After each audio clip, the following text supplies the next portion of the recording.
Et bonsoir tout le monde, j'espère que vous passez une très bonne soirée et aussi je vous dis un bon retour, je vous dis bon retour dans la communauté Yu-Gi-Oh! Enfin, sur YouTube surtout. Après 3 mois d'absence depuis la dernière vidéo, c'était déroulé en décembre. Pour vous dire que je suis très content que je reviens. Enfin, comment vous expliquer, c'est un peu, on va dire, le copain, on va dire pour déjà. J'étais malade pendant à peu près un mois, quoi.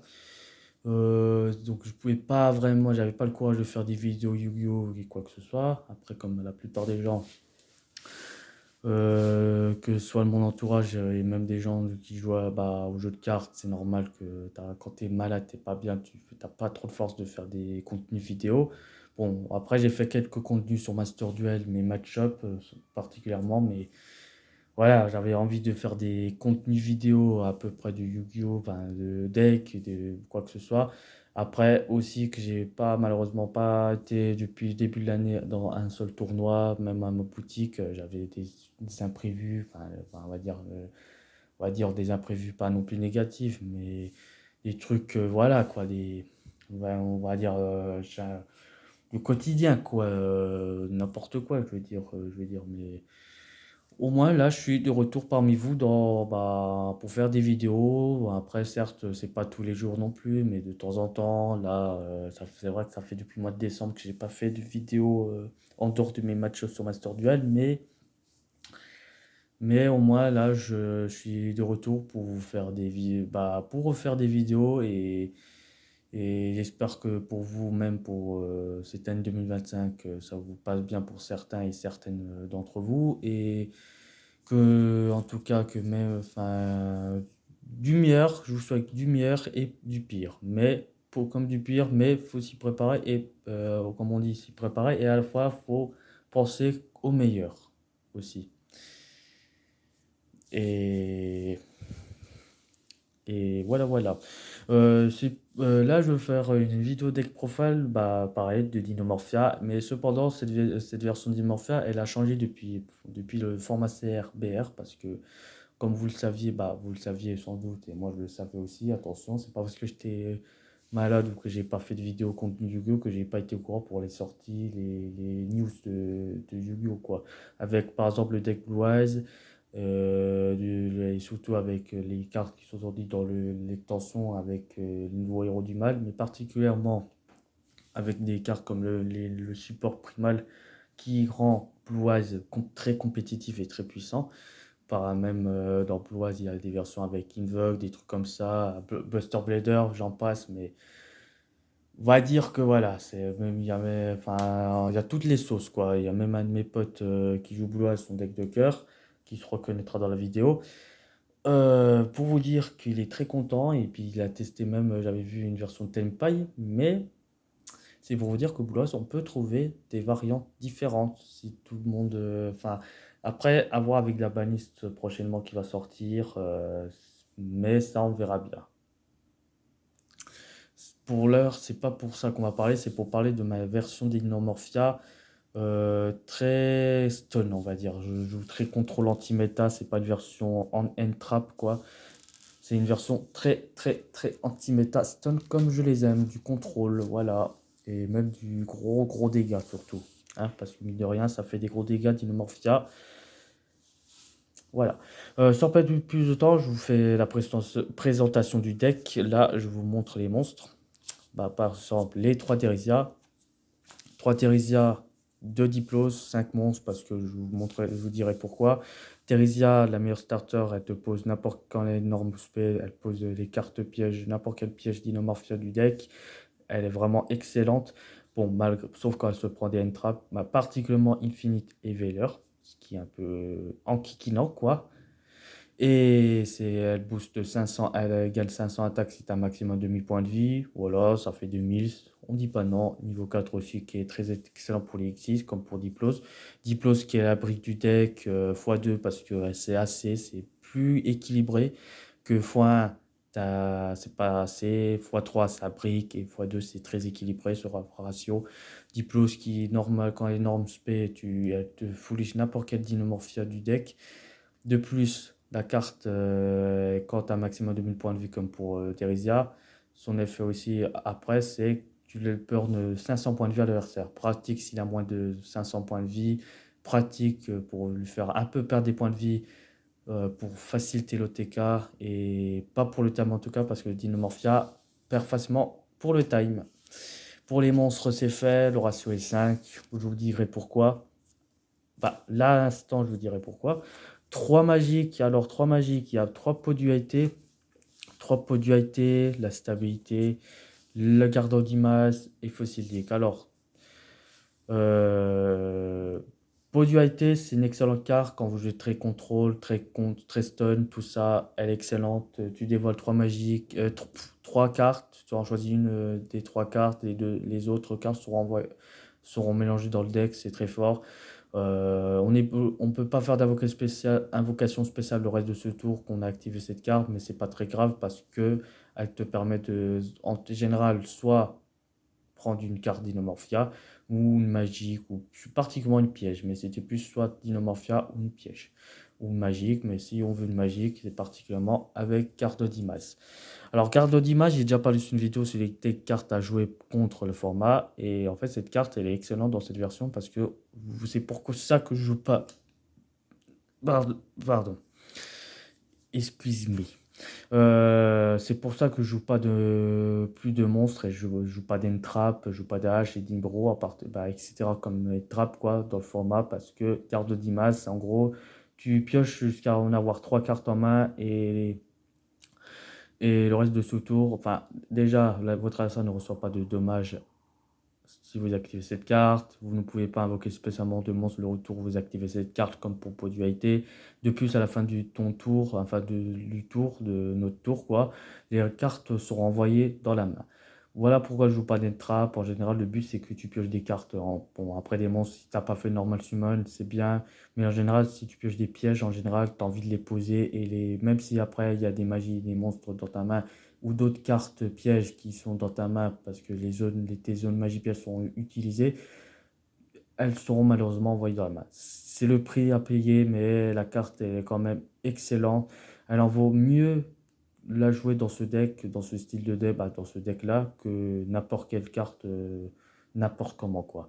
Je la joue x1 parce que, en fait, elle est limitée et que moi, j'aimerais que Konami, la prochaine balise, vous pourrez remettre à x3 cartes de Dimas. Après, c'est pas très impossible parce qu'il y a des decks comme Runic qui en profiteraient, anti-méta et même d'autres decks aussi, je pense à Argostar, des trucs comme ça. Argostar qui est aussi un de vos decks contrôle mais qui joue autour des pièges contrôle et aussi avec le labyrinthe du maître avec des cartes Orion, enfin pardon Odion, le serviteur de Marek qui a un support, le support de Apophis, des trucs comme ça et qui a l'air intéressant. Bon après pas dans Dean Mafia mais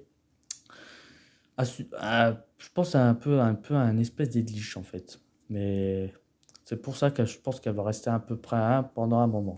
Mais tant qu'elle n'est pas bannie, c'est le principal. Pas comme dans Master Duel. Fossil Dig, parce que c'est Rota du Dex. Tu tournes un monstre dinosaure maxi niveau 6 ou moins de ton deck et tu l'ajoutes à ta main. Voilà. Bon, après, tu l'ajoutes x3, c'est trop. 1, c'est assez. 1, parce que ça remplace aussi un pot de prospect, parce que pot de prospect est plus excellent que Fossil Dig, parce que là où Fossil Dig, ok, tu tutoies un dinosaure, en général, tu tutoies Texia. Pot de prospect, c'est n'importe quelle carte. Bon, même si tu bannes 3 ou 6 cartes de ton extra deck, enfin tu les choisis quoi, pas comme pot d'extra, mais au moins tu peux ajouter n'importe quelle carte qui ont été dévoilées. Entre 3 à 6 cartes. Ou 6 cartes. Mais on fait avec et Fusilier peut être sympa aussi car elle te permet de tutoriser tes tirs. On ne dit pas non. 5 magies, 5 monstres et comme vous pouvez le savoir, 30 pièges. Ouais, 30 pièges parce que c'est un deck très contrôle, c'est très anti-méta. 3 frenzy et 3 domaines. 3 domaines et 3 frenzy. La base, bien sûr. Domaine qui permet d'invoquer par fusion un monstre dinomorphe en utilisant des monstres de la main, du terrain et du deck. Voilà. Par exemple, ça permet d'envoyer un Diplos qui peut être dans ta main ou sur le terrain, ce qui est sympa. Même les cartes du deck aussi, mais en général, les cartes principales, ça peut arriver. Déjà, c'est plus Theresia et Diplos. Mais ça peut aussi arriver de temps en temps que c'est plus tes fusions parce que sur le terrain, tu peux les utiliser aussi sur le terrain, donc même les fusions, par exemple, s'ils sont déjà sur le terrain. Frenzy, c'est une carte très mieux. Bah, en fait, tu peux l'activer durant la main phase, j'ai oublié. La main phase, on peut l'activer n'importe quelle main phase, que ce soit de notre tour et le tour de l'adversaire. Alors que Frenzy, excellente carte, mais tu peux l'activer pendant la main phase de l'adversaire. Il faut faire très attention. Par exemple, tu peux invoquer par fusion un monstre d'Ilmorpha en utilisant les monstres de l'extra deck et du deck. Voilà. Donc tu peux par exemple débarrasser un Diplose, tu peux débarrasser une carte qui sert à rien. Et vu qu'en général on joue plusieurs exemplaires de cartes Dynamorphia de l'extra deck, on va pas s'en plaindre. Après avoir avec un support s'ils font soit une nouvelle fusion, soit une nouvelle excise. L'avenir nous dira, comme on dit. Et c'est vraiment les meilleurs pièges du deck. Et on a encore. Attention. On passe aux autres cartes du deck. Il y a deux préservations. Préservation, elle est jouée, c'est une excellente piège contre piège qui permet de negate l'effet d'un. Quand vous contrôlez une carte d'Immorphia, comme pour les pièges aussi, à mieux préciser, que pas forcément les monstres, ça peut être des pièges, comme à l'activation de domaine ou le frenzy, c'est l'adversaire fait une entrave parce que c'est leur faiblesse et lâche. Préservation est là pour negate l'effet du monstre en payant la moitié de nos points de vie, comme pour les pièges, bien sûr, frenzy et domaine pour negate l'effet du monstre et la détruire. Et de plus, les dommages de combat qu'on reçoit seront divisés par 2. Voilà. Au lieu d'avoir par exemple perdre 4000, tu perds 1000, tu perds 500, tu perds 250 et ainsi de suite. Et même à 125. Ça arrive aussi que tu en as pour un point de vie. Voilà. Pour vous dire ça, c'est vraiment excellent. Alors pourquoi je la joue x2? Parce que x3, enfin, c'était dans le format Tenpai, c'était excellent contre Tenpai. Même s'il y en a un peu de Tenpai avec les Fed Smith, mais on va dire que ça dépend des gens en fait. Honnêtement, tu as des gens qui la jouent x3, il y en a qui la jouent x2, mais on va dire que on verra pas. Après, il faut contrôler une carte Dinomorphia. Si t'as pas de carte Dinomorphia sur le terrain, face recto, si tu contrôles pas de Dinomorphia, elle est un peu morte. Donc c'est pour ça, je la joue x2. Mais quand même très forte. Elle peut pas déjà être jouée moins de x2. Elle peut être soit jouée x2, x3 pour vous retenir qu'elle est plus jouée x2 ou x3. 3 alertes, une excellente piège, pareil. Il y a des gens qui jouent x2, il y en a qui la jouent x1. C'est un charge de l'âme pour les Dinomorphia, pour spé des Dinomorphia de ton cimetière, dont maximum 2, dont leurs niveaux font égal à niveau 8. Voilà, en payant la moitié de points de vie, bien sûr. Et aussi, précision importante, j'ai oublié aussi vous dire, les deux pièges, les cartes pièges Dinomorphia ont un effet dans le cimetière. Des pièges normales, quand un adversaire active un effet de burn, genre effet de dommage par effet de carte, on banne la piège normale, une piège normale d'Inamorphia, et on annule l'effet de la piège, on annule les dégâts qu'on reçoit par dommage, on annule les dommages par effet de carte si on bannit une piège normale d'Inamorphia. Les contre-pièges, ça empêche qu'on reçoit des dommages de combat. On le banne, par exemple, on banne préservation et on empêche d'avoir des dommages de combat. Ce qui est, voilà, pour éviter de perdre bêtement parce qu'on aura moins de points de vie. Voilà. Et voilà. Bon, Bird, c'est très rare parce qu'il n'y a pas trop des decks Bird, mais si jamais, quoi, si on a moins de points de vie, et comme pour les dommages de combat aussi. Voilà les pièges que je joue en x2. Les autres pièges que je joue x1, il y a Sonic et Brut. Pour Sonic, en gros, Sonic dit que si votre adversaire active une magie piège, vous pouvez annuler l'effet vous pouvez payer la moitié de nos points de vie pour annuler. Pardon, désolé. Annuler l'effet de la magie piège, la détruire et détruire un de nos monstres Dinomorphia sur le terrain. Voilà. Bon, excellent parce que ça permet de léguer des magies gênantes, genre les triples talents tactiques, plumeaux et d'autres magies pièges qui nous gêneraient, quoi. Même un force égale, ça nous ferait enquiquiner. Mais l'inconvénient, il faut avoir un monde Dinomorphia parce qu'après, il faut détruire le monde Dinomorphia. Alors que préservation, tu n'as pas besoin de détruire une carte sur le terrain. Pour après l'effet, je veux dire, que Sonic, si. Mais bon, elle est quand même bien en x1 parce que ça briquerait sinon. Et puis, comme j'ai dit, il faut un Dinomorphia. Une autre carte qu'il faut contrôler minimum un Dinomorphia ou deux, Brut. Brut, en gros, tu payes la moitié de tes points de vie pour détruire une carte sur le terrain adversaire. Enfin, déjà, tu pètes un de tes monstres Dinomorphia et une carte sur le terrain adversaire, tu détruis les deux. Et en fait, voilà, c'est vraiment trop fort. Bah, c'est pour péter les cartes très chiantes, pas forcément non, ça peut être des magies pièges. Et j'ai aussi oublié une précision importante. Pourquoi? Enfin, c'est peut-être une inconvénient, mais pas vraiment, parce qu'en fait, les dinomorphes ont un effet dans le cimetière. Bah, les mind decks en général, on va commencer parce que les effets des Dynamorphia, j'ai oublié de préciser. En gros, bah, quand ils sont détruits au combat par effet de carte, c'est limité qu'une fois par tour, attention. Tu bannis une piège de ton cimetière pour les monstres du main deck pour spam un monstre Dynamorphia de noms différents. Genre par exemple, Teresa, s'il est détruit au combat par effet de carte, tu bannis une piège et tu spams un monstre de noms différents de Dynamorphia, comme par exemple Diplos, de max niveau 4. Diplo, c'est pareil, voilà. Si voilà, tu Spédiricia, s'il a été détruit au combat par effet de carte, en version de piège normal. Voilà. On dit pas le contraire. Voilà, ça permet d'avoir de la présence, encore de la présence sur le terrain. Et même si on joue des alertes, c'est sympa, quoi. Faut quand même avoir de la présence sur le terrain pour tenir un coup. Euh, Pardon, désolé. Excusez-moi. Ensuite, en autre carte qu'on joue, en autre piège évidemment, parce que c'est quand même un deck très contrôle. 3 Infinite, alors il y a des teams de gens qui jouent pas Infinite, il y en a qui la jouent, ça dépend des gens. Infinite qui peut être sympa pour negate les monstres à 0 attaque, et même quand vous jouez deuxième, c'est pareil aussi. Enfin, vu qu'on aura un gros monstre qui pourra negate, enfin un Crow et une Floodgate, quoi. Infinite peut être très sympa et surtout negate l'effet de la carte dans la même colonne, quoi. Si par exemple il négate l'effet d'un monstre qui a une magie piège qui a été dans la même colonne que le monstre qui a été annulé par Infinite, il est baisé. Et par ailleurs aussi, quand les gens font des erreurs de mettre la carte magie piège face retour dans la colonne où Infinite a été activé, c'est pareil aussi. Enfin, j'avais déjà eu cette situation et même ça m'a déjà arrivé une fois aussi. Je dis pas le contraire, mais bon, on a tous fait cette erreur. Qui n'a jamais fait? Mais pas tout le temps en tout cas. 3 jugements solennels, 3 jugements, là on passe aux papis célestes, là, vraiment les vrais papis, quoi. Jugement assaut solennel, jugement très excellent, ça négate l'invocation, n'importe quelle invocation, normale ou spéciale. J'avais déjà fait une fois sur Master Duel, il avait fait une invocation pendule, j'ai négate les 4, annulé les 4 au moment qu'il a fait les invocations pendules, c'est vraiment trop fort. Magie piège, les plus gênantes en tout cas, des plumeaux, des triples talents tactiques de machin et j'en passe. Les, tout en fait, cette carte elle est vraiment insane dans Dynamorphia. J'ai vu des gens, même des versions de gens qui jouent d'autres versions et qui mettent Jugement dans le side deck. Je vous conseillerais pas de le faire parce que Jugement, elle est vraiment the best comme carte piège. C'est la meilleure carte de Yu-Gi-Oh! Quoi.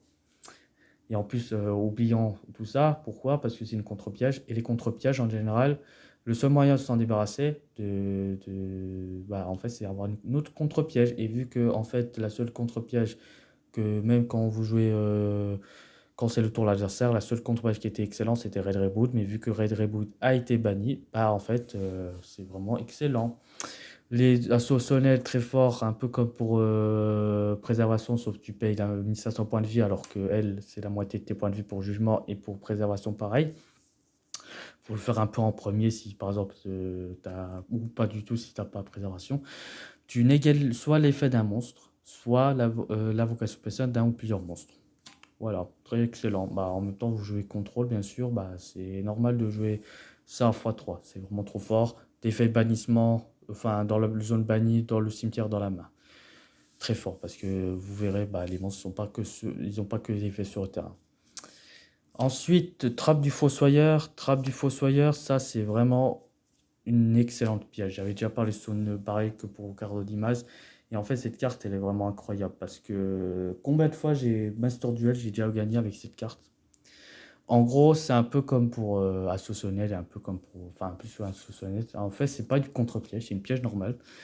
Et en fait, en gros, cette carte, elle dit tout simplement que si votre adversaire active un effet d'un monstre dans la main, dans le cimetière ou dans la zone bannie, quoi, où il était banni, quoi, il active son effet, tu annules l'effet du monstre et tu le fais perdre demi-point de vie. C'est tout. Tu négales l'effet du monstre et tu fais burn demi-point de vie. C'est vraiment trop fort. Là, dans un format, on est dans un format où il y a des malices et les malices ont des effets dans le bannissement. Avec les bestiales, c'est pareil. Et les entrappes, les cartes qui ont des effets dans le cimetière, même Blue Eyes avec quelques cartes qui ont des effets dans le cimetière. Cette carte, elle est vraiment insane. Alors peut-être que certes, c'est pas le contre-piège, c'est le piège normal. Mais croyez-moi, j'ai même affronté, j'ai fait trop, enfin, j'ai notamment un match où j'ai fait un match contre Aero. Et j'avais un Stelbergien, enfin un autre dinomorphe d'extra deck qui en fait en gros j'avais fait un combo. Bah, là j'ai fait un combo où j'ai fait par exemple Stelbergien au lieu de Rexterm parce que voilà, parce qu'il restait moins de points de vie parce qu'il avait fait Hero Vivant, du coup il a fait 4000 et je me dis bah tiens je vais faire bah, en plus il y avait Dark Law en plus qui était un peu chiant. Donc je me dis je fais Stelbergia et vu que j'avais Trappe du Fossoyeur du coup bah j'avais moyen de l'en débarrasser un peu comme un petit Burn FTK quoi. On va plutôt appeler un jour ça un Dinomorphia FTK plus tard. Et du coup, bah, il avait perdu plus de 4 minutes parce qu'il avait 4000 points de vie en fait. Ça, c'est une excellente piège. Même si Malice se fait toucher, même s'il n'y a plus de Malice ou quoi que ce soit, elle reste quand même sympa cette carte. Moi, je la jouerai quand même tout le temps parce que il y aura toujours des monstres qui ont des effets dans la main, du cimetière et de la zone bannie en fait. C'est impossible que je m'en sépare. J'adore tellement cette carte.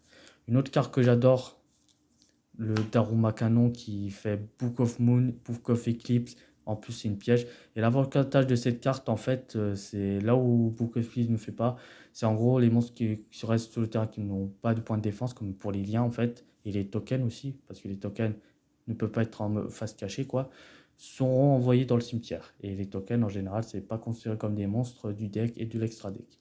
Ça, c'est vraiment trop fort. Contre Malice, ça empêcherait de faire des combos. Rizial aussi. Tous les decks, en fait, et même si nos dynamorphes sont en mode défense, ça peut protéger des infinites, des trucs comme ça en fait. Dans une anecdote, si par exemple l'adversaire, admettons que tu as bah, par exemple Kentrikina, par exemple, il veut faire infinite, bah, tu fais Daruma et du coup Daruma, bah, tu fasses down le monstre sur les monstres sur le terrain et même tes propres monstres. Et l'effet de Kentrikina passe quand même. À noter aussi. Deux trappes trick, deux combines de pièges, pas trois ça sert à rien parce que c'est assez, et puis ça peut permettre pas de tuer mais de poser n'importe quel piège normaux du deck, Infinite, trappe du Fossoyeur, même les pièges d'Ilmorphia, Alerte, Frenzy et Domain, et le canon d'Arma Karma, très excellent. Bon, le petit contrainte, c'est qu'on ne peut activer qu'une piège, on ne peut pas activer d'autres cartes pièges le tour où on active cette carte, ce qui est un peu trop gênant. Enfin, on peut activer qu'une piège le tour où on active cette carte, donc il faut faire très très attention. En général, ça, elle peut jouer en dernier moment en fait. Pour un va te poser d'Aroma, soit un Flamme du Furet, tiens, bah tiens, je monte Flamme du Furet. Flamme du Furet qui est vraiment la meilleure piège aussi avec Jugement, avec Trappe, et j'en passe même. En gros, parce qu'elle est très anecdotique, parce que les gens ne connaissent pas trop cette carte, en même temps elle est un peu inconnue, elle n'est pas connue des radars quoi. En gros, si les sommes des adultes de tous les monstres insectos sont supérieurs à ceux de nos points de vie, quoi, si par bah, vu que dans l'enfer on aura moins de 100 points de vie, c'est excellent. Votre adversaire renvoie tous les monstres qui ont plus de points d'attaque qu'ils ont en points de vie. Enfin, en fait, en gros, l'adversaire renvoie les monstres qui ont plus de points d'attaque à tes points de vie. Genre, par exemple, si tu as 100 points de vie et qu'il y a des monstres à plus de 100 points d'attaque, 100 points de vie, en fait, ils ont plus de 100 points d'attaque, et bah, il les a pas le choix de renvoyer dans le deck. Et étant donné qu'on a notre externe sur le terrain, il ne pourra pas activer les effets.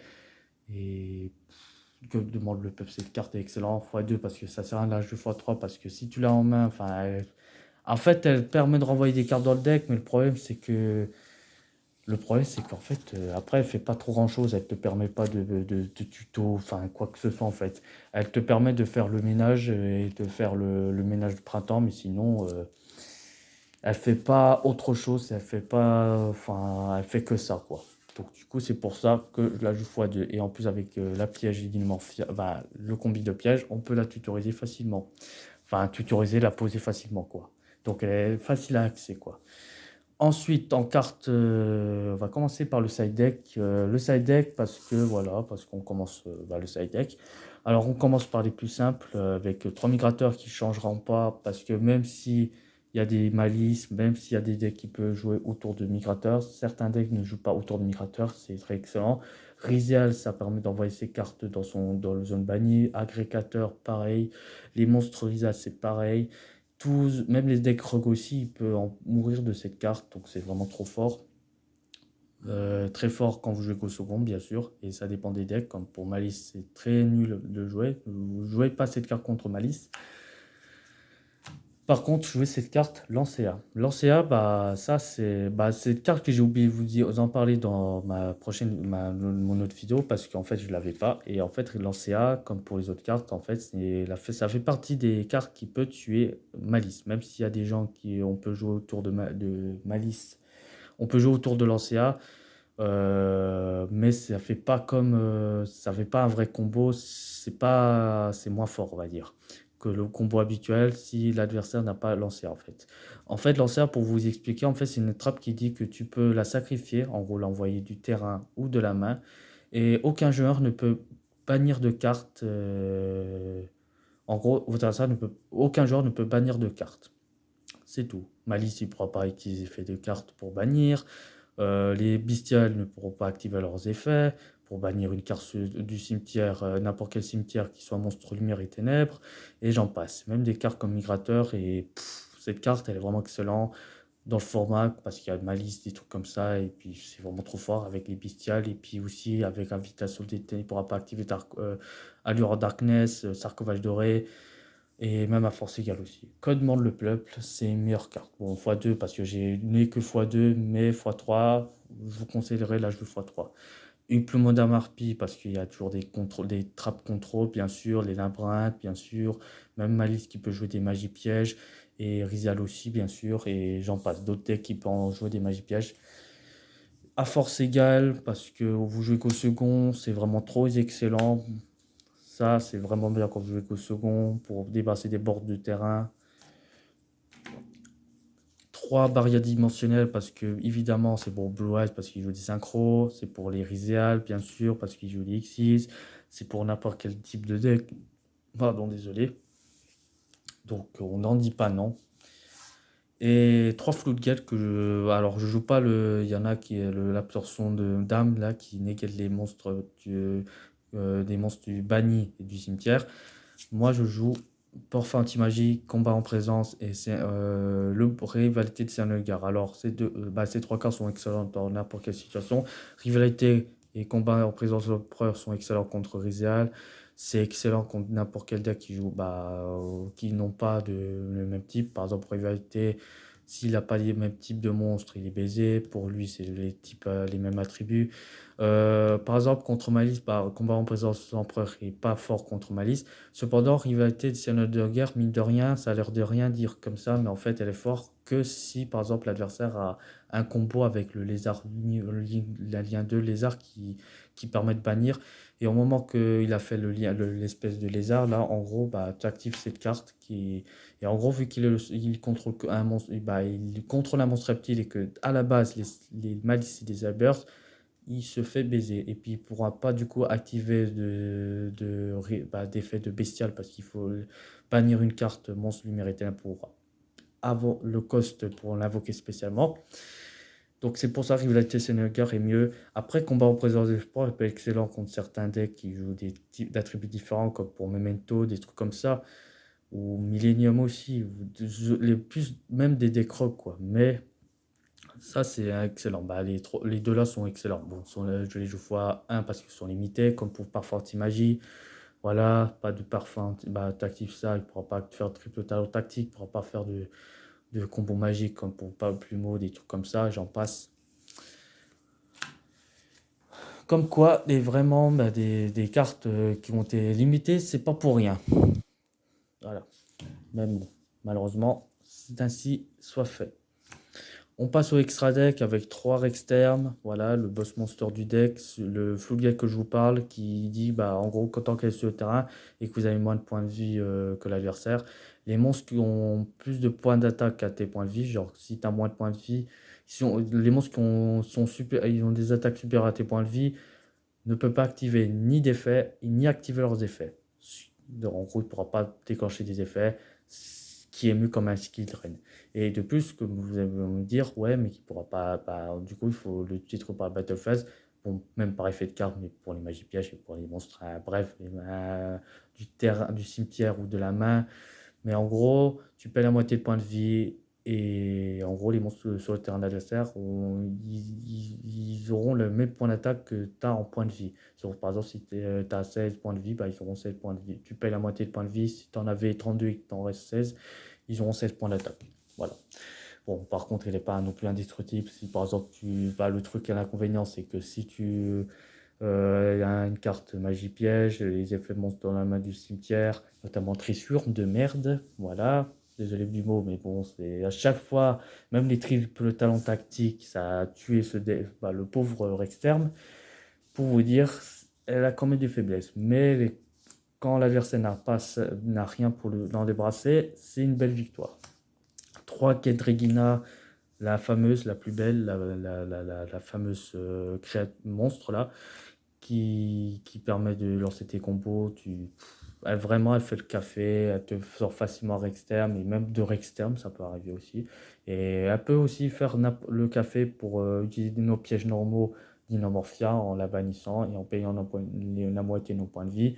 Sachant en plus, j'ai oublié de vous dire, ils ont des fêtes dans le cimetière quand ils sont détruits au combat par Edvelkar, tu spé un Dinomorphia. Elle, c'est n'importe quel Dinomorphia excepté Rexterm. Et aussi, pour elle, c'est maximum niveau 4 ou moins, genre Theresia ou Diplos.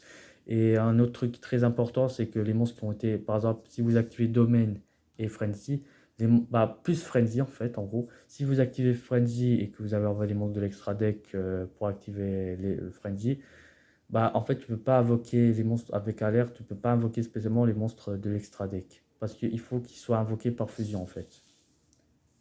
C'est un élément important à noter, mais ça peut arriver que les gens peuvent se tromper. De Steperia, parce que voilà, ça permet de faire du burn. C'est la carte que tu utilises en tant que matériau pour faire avec Frenzy, mais c'est rare quand tu le fais, mais quand tu le fais, c'est rare. Mais l'adversaire, combien de fois il se fait berner contre Exodia, contre du Branded, c'est vraiment excellent. Mais c'est rare de l'utiliser, mais croyez-moi, ça fait très mal pour l'adversaire. Il s'attend pas et on adore ça. Un dégusto pour faire du recyclage, un pot d'Averis, on n'en dit pas non. Un revaiseur des voleurs du temps, alors ça c'est une tech carte parce qu'en fait elle permet en gros de vérifier ce que l'adversaire joue, parce qu'en gros à chaque stand-by phase, on peut prendre une carte dessus de son deck pour le prendre. Et elle gagne des effets en fonction de la carte. Si c'est un monstre, elle se bat jusqu'à la prochaine end phase. La prochaine end phase.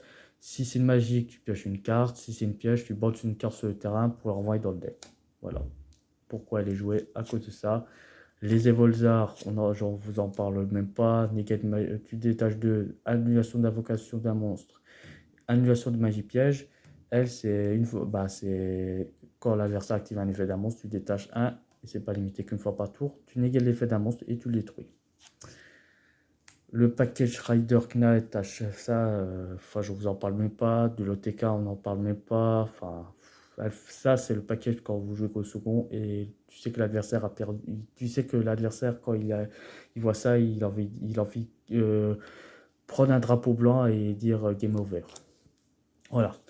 Et Diffon parce que vous jouez qu'au second. Après, il faut faire très attention avec Diffon parce que si vous avez Poduete ou soit un cadre d'Imas, il faut faire très attention parce que vous ne pouvez pas invoquer spécialement, sachant qu'avec son effet aussi, vous ne pouvez pas, quand vous l'invoquez si votre adversaire a invoqué minimum des monstres de l'extra deck et que vous avez un monstre, vous pouvez invoquer par ici cette carte, donc c'est un minimum un monstre, sur le terrain qui a plus de patate, et vu qu'on aura Theresia ou Diplos, on n'utilisera qu'une des cartes comme Diplos ou Theresia pour invoquer cette carte, et qu'elle dit aussi les monstres qui ont plus de 3000 attaques ne peuvent pas activer les effets.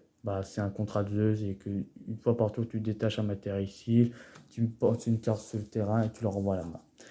C'est vraiment trop fort et tu ne peux ni invoquer spécialement ni invoquer normalement le tour où vous avez invoqué cette carte.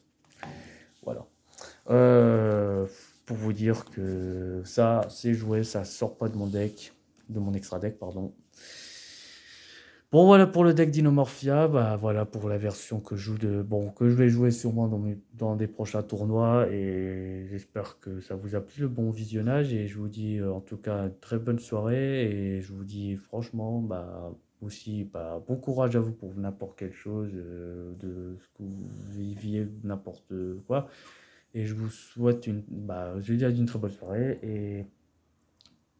et un très bon week-end. Reposez-vous bien.